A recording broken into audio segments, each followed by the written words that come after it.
Boa tarde, amigas e amigos do Oração Ação. Fico muito alegre quando penso nesse nosso ponto de encontro, essas nossas dezenas, algumas vezes centenas de visualizações de amigos que nós cultivamos. Pode-se e deve-se cultivar plantinhas, boas relações de amizades com animais. Pode-se e deve-se cultivar amizades, é claro, coleguismo, relações de coleguismo, boas relações de vizinhança. Tudo é exercício de amor. Nesse mesmo nível, dessas excelentes experiências, desses excelentes exercícios de amor, coloco esse nosso grupo de estudos. Claro que é um grupo empobrecido pela experiência apenas virtual que restringe muito a interação, mas é claro também que ele é potencializado por essa boa vontade de aprender, de ganhar essa outra perspectiva, que é a perspectiva espiritual, a perspectiva da eternidade, do infinito, tão preciosa para esses nossos tempos. É o mudar tudo sem mudar nada. É olhar as guerras, os conflitos, os crimes, as corrupções as polarizações que tanto nos impressionam, tanto nos abalam, sob os olhos da eternidade, sob os olhos a perspectiva espiritual, que torna tudo pedagógico, tudo terapêutico, como verdadeiramente é. Precioso isso. Como diz Madre Teresa, luminosamente, a questão da vida nunca foi entre eu e o outro, essa competição, essa guerra, em que transformamos as relações entre homem e mulher, as guerras do sexo, as relações entre as nações, disputas comerciais, as relações entre ricos e pobres, a luta de classes. Praticamente tudo, as relações entre religiões, entre ideologias políticas, tudo em nossa sociedade se transformou em guerra. Fruto natural da nossa posição enviesada, contaminada, envenenada pelo ego. Se em tudo queremos nos afirmar a ponto de usarmos a diminuição dos outros para alimentarmos a ilusão de nos aumentar, e é claro que os outros fazem o mesmo conosco, só poderia resultar em guerra. E tomar consciência disso é maravilhoso. Claro que não mudamos automaticamente nada. Claro que tudo é uma conquista da alma gradativa. Mas ainda mais claro que quem não tem um diagnóstico não pode ter uma cura. Quem não tem problema não pode ter solução. Que quanto mais aprofundarmos a nossa consciência sobre os efeitos nefastos do egoísmo, do egocentrismo, do orgulho, mais nos habilitaremos à cura dessa doença profunda que, segundo os espíritos, é a origem de todos os enganos, todos os erros, todos os crimes, todos os males.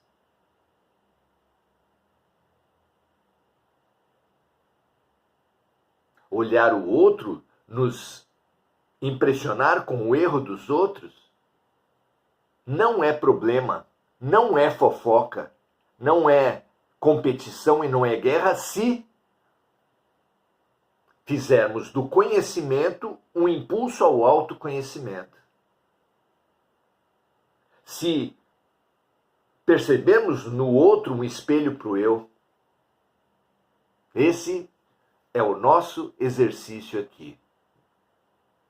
Ultrapassando ainda esse conhecimento e autoconhecimento, vendo em ambos um impulso para uma nova prática, para uma prática mais solidária, para uma prática do bem. Conhecimento, autoconhecimento e prática do bem. São os 3 pilares da renovação espiritual, os 3 pilares do nosso grupo, dos nossos estudos, da nossa fraternidade. Assim seja cada vez mais. Muito obrigado pela presença de todos. Hoje vamos estudar um tema extremamente importante: a educação sexual. O tema foi proposto a Emmanuel nesse nosso roteiro de viagem, O Consolador, autoria espiritual de Emmanuel, pela psicografia de Chico Xavier, em que se passa em revista, do ponto de vista espiritual, todo o conhecimento humano, com a profundidade possível, em 411 perguntas que abordam ciência, filosofia e religião. Os 3 grandes grupos em que se divide o conhecimento humano. No campo da ciência, hoje, estamos estudando a educação em geral e hoje, especificamente, a educação sexual. Vamos lá?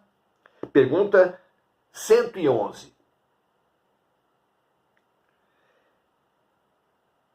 É justa a fundação de institutos para a educação sexual?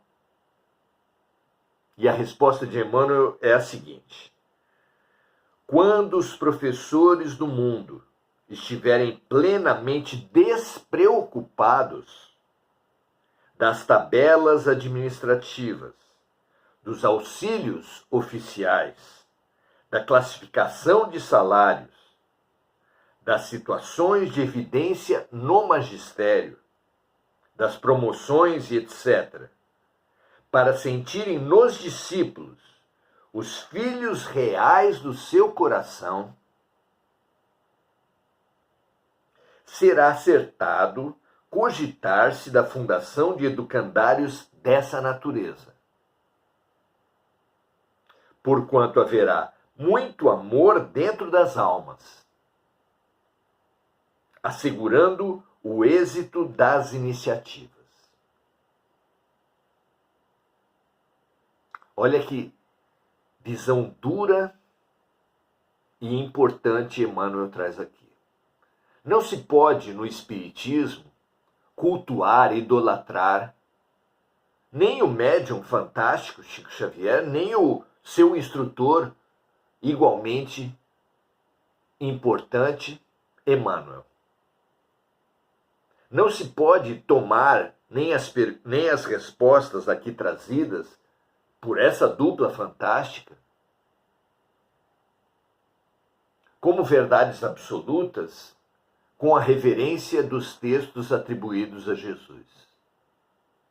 Mesmo esses merecendo sempre uma leitura crítica, uma leitura contextualizada, uma leitura baseada na razão e na lógica, sempre. É a fé raciocinada. Se nem os evangelhos podem ser tomados como verdades absolutas e inquestionáveis, muito menos poderá a posição de Emmanuel pela psicografia de Chico. Mesmo assim, entendemos que a posição trazida por ele aqui é sempre estimulante à nossa reflexão. Vejam vocês se serve ou se não e façam suas reflexões, seus comentários, se vocês quiserem, tá bom? Então, Emmanuel dá a entender que os professores do mundo estão muito preocupados com as tabelas administrativas, os auxílios oficiais, a classificação de salários, as situações de evidência na carreira do magistério, as promoções e etc. Coloca ele que isso impede que eles sintam os alunos como discípulos, como filhos reais do seu coração.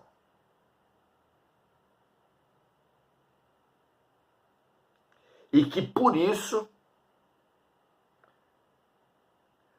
nesse momento, ou naquele momento, década de 40, em que a resposta foi dada, não seria acertado cogitar-se na fundação de educandários sexuais. Porquanto só quando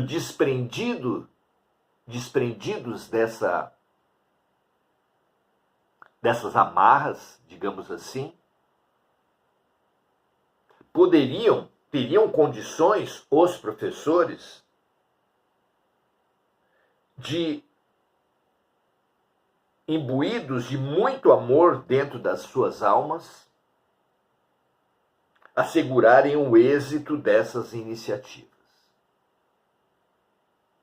E continua ele: os professores do mundo, todavia, considerado o quadro legítimo das exceções. Ele apresenta uma visão geral, mas afirma a existência de exceções. Então, os professores do mundo, todavia, considerado o quadro legítimo das exceções, ainda não passam de servidores do Estado, angustiados na concorrência do profissionalismo. Muitas vezes se pode conferir essa competição, esse ambiente contaminado pelas disputas, pelas fofocas, pelas rivalidades nas escolas. Veja se você concorda ou não. Na sagrada missão de ensinar, diz Emmanuel, eles instruem o intelecto, mas, de um modo geral, ainda não sabem iluminar o coração dos discípulos, por necessitados da própria iluminação. Esse é um dilema da educação em geral, não apenas da educação escolar. Precisam os seres humanos, precisa a humanidade dar saltos éticos. Mas quem irá ensinar às crianças esses saltos éticos? Se as próprias gerações mais velhas, de onde se originam os professores, os orientadores, os diretores, os supervisores, a nossa geração mostra-se tão contaminada e tão distorcida exatamente nesses padrões éticos, por exemplo.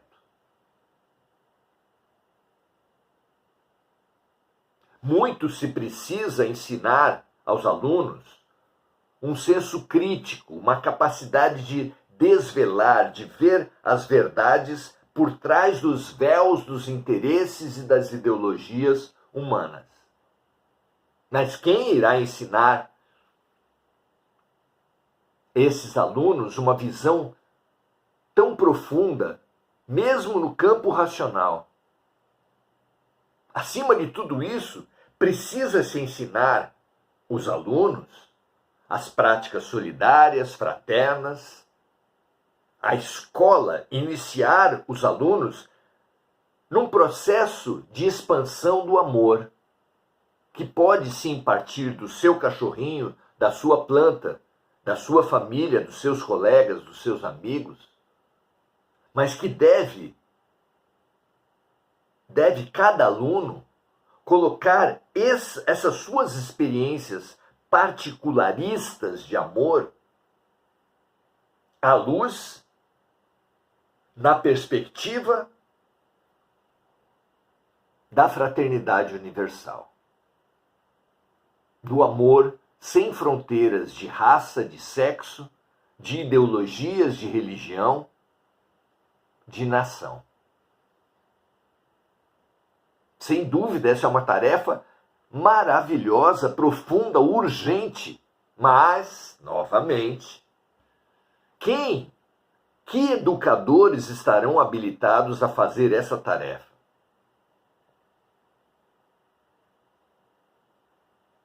É uma reflexão fundamental. Como as gerações vão se melhorar, e esse é o movimento da humanidade, dizem os espíritos que essa é a nossa melhor encarnação, como poderemos oferecer às gerações que nos sucedem uma evolução em aspectos tão importantes como esses da racionalidade, da fraternidade, se as gerações anteriores, as nossas gerações, se mostram tão contaminadas, tão distorcidas na sua própria ética, na sua própria fraternidade. É uma questão fundamental que precisa ser enfrentada para refletirmos sobre qualquer processo educativo. Especialmente nos campos de aprendizado que transcendem os conteúdos, que transcendem a mera transmissão de informações. E, sem dúvida, o campo da sexualidade o campo da educação sexual precisa transcender a informação pura e simples.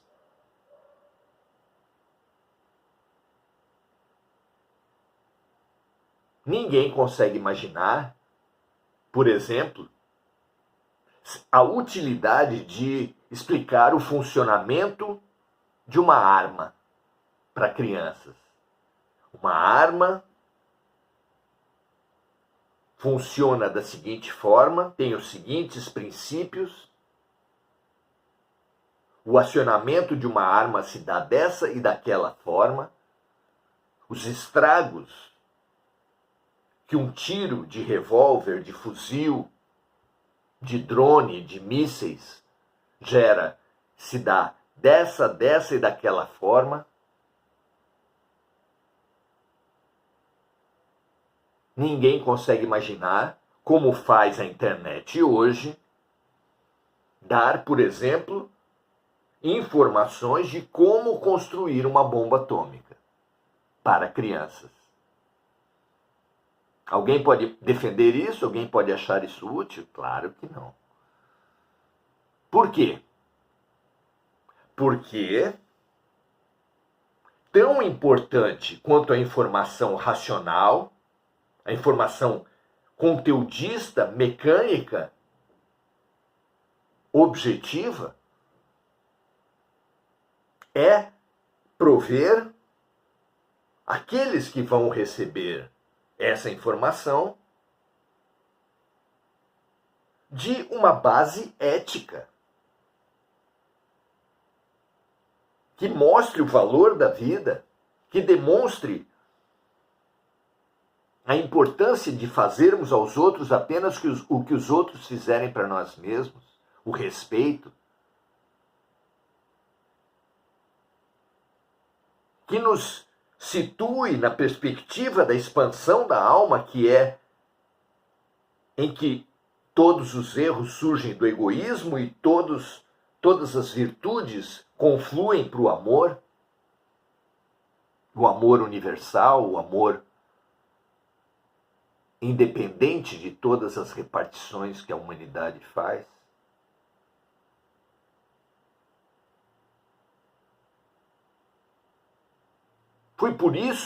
É por isso que o mundo espiritual tenta segura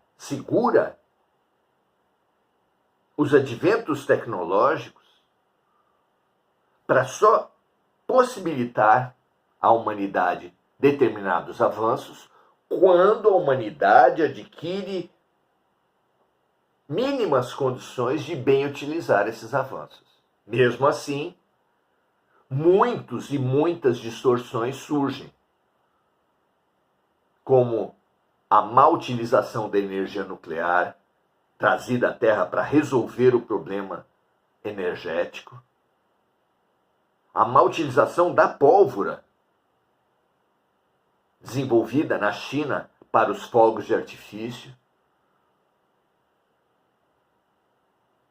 a má utilização dos aviões vindos para a Terra para servir à integração das nações pelo turismo, pelas relações mercantis. Tão triste que tenhamos submetido esses e tantos outros avanços à guerra, ao extermínio, à humilhação, ao crime, não é?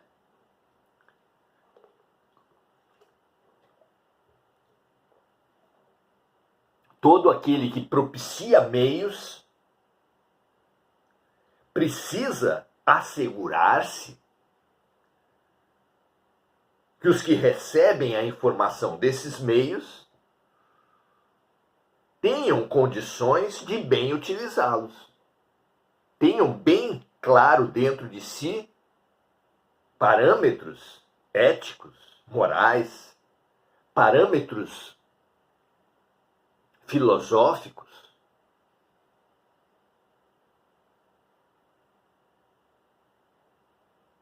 que lhe deem fortes e consistentes condições de bem utilizar as informações recebidas.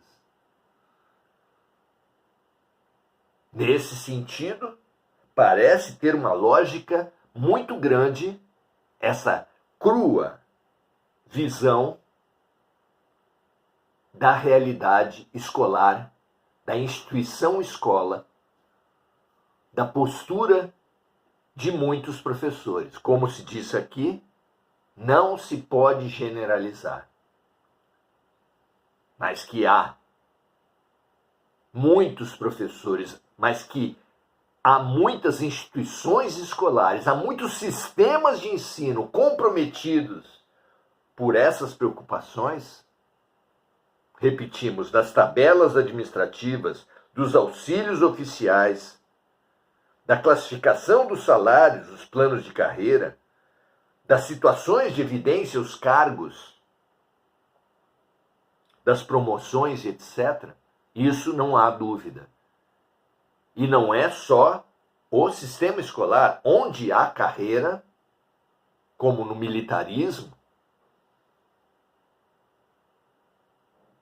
como no sistema judiciário, como em toda parte. O orgulho e o egoísmo levam distorções que corrompem as missões dessas instituições em grande parte. Esse parece, veja se vocês concordam ou não, o dilema da evolução da humanidade, especialmente nesse momento. Será que os líderes dos governos, será que os líderes das religiões, será que os expoentes da música e do esporte têm servido de bons modelos éticos para a humanidade? Será que os educadores desse nosso sistema escolar, assim como os médicos do nosso sistema de saúde, pensam a integralidade, pensam a profundidade do ser humano?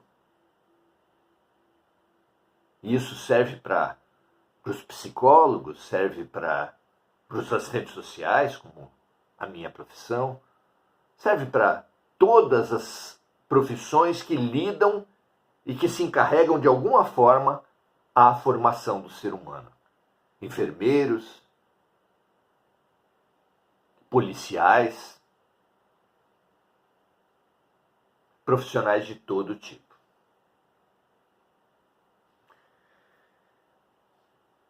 Continuando, examinada a questão desse modo, e atendendo às circunstâncias das posições evolutivas, consideramos que os pais são os mestres da educação sexual de seus filhos. Porque há entre eles, em geral, também há exceções nesse sentido, é claro, o laço, o compromisso do amor. E esse compromisso relativiza os inevitáveis erros da educação. Educar filhos, educar alunos, relações humanas, viver é errar, necessariamente. Mas quando se erra, tendo como pano de fundo, tendo como atitude básica o amor,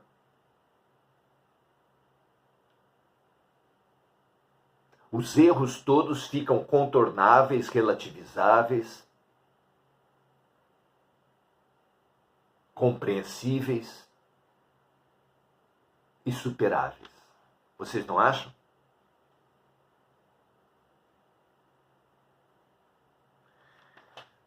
Examinada a questão desse modo e atendendo às circunstâncias das posições evolutivas, consideramos que os pais são os mestres da educação sexual de seus filhos, indicados naturalmente para essa tarefa, até que o orbe possua por toda parte as verdadeiras escolas de Jesus, onde a mulher, em qualquer estado civil, se integre na divina missão da maternidade espiritual de seus pequenos tutelados e onde o homem, convocado ao labor educativo, se transforme num centro de paternal amor e amoroso respeito para com seus discípulos. Vejam, amigos, o quanto Emmanuel situa o amor como condição para a educação em geral, em profundidade, especialmente nos temas que não podem prescindir do aspecto emocional, do aspecto ético, da perspectiva filosófica de vida, como, no caso, a educação sexual.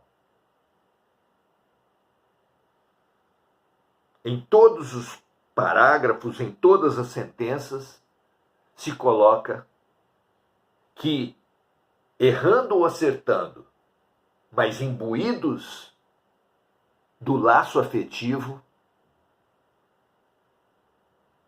tudo fica contornável, tudo fica a uma perspectiva maior,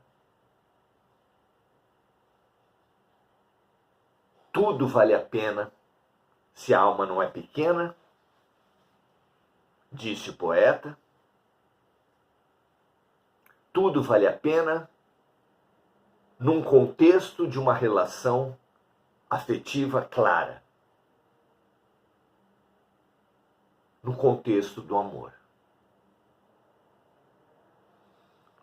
É uma posição e fico feliz se estimular a posição de vocês.